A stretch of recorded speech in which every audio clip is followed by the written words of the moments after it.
السلام علیکم ورحمۃ اللہ وبرکاتہ۔ ناظرین اکرام، ایک بھائی کا سوال یہ ہے، ایک بیماری ہے جسے کہتے ہیں پیلیا، جسے یرقان بھی کہا جاتا ہے، جس میں بدن پیلا ہو جاتا ہے، منہ کا ذائقہ بگڑ جاتا ہے، بخار کے جیسا ہوتا ہے۔ تو پیلیے میں کون سی ایسی قرآنی آیت یا کون سی ایسی قرآن سے اس کی شفا اور علاج ہے کہ جسے ہم پڑھیں تو یہ بیماری میں شفا ہو جائے؟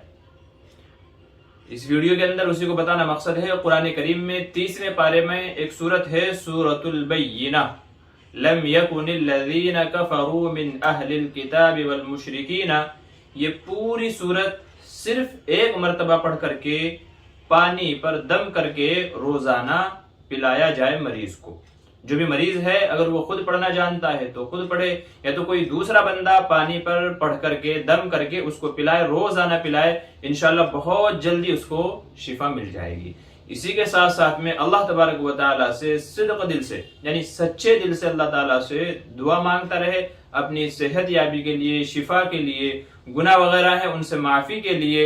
تو یہ دو عمل کر لیں، اللہ سے توبہ استغفار اور دعا، اور ساتھ میں سورۃ البینہ 30ویں پارے کے اندر ہے، ایک مرتبہ روزانہ دن میں پانی پر پڑھ کر کے دم کر کے پینے سے انشاءاللہ یرقان کا جو مریض ہے، پیلیے کی بیماری کا جو مریض ہے، جونڈس بھی شاید اسی کو کہتے ہیں، تو اللہ تبارک و تعالی اس بیماری میں اس کو شفا دے گا۔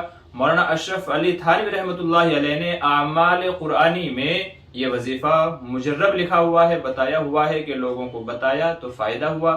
اگر کوئی ہمارا بھائی، کوئی بہن اس بیماری کے اندر مبتلا ہے، انشاءاللہ یہ عمل کیجئے، اللہ تبارک و تعالی شفا عطا فرمائے گا۔ رسول اللہ،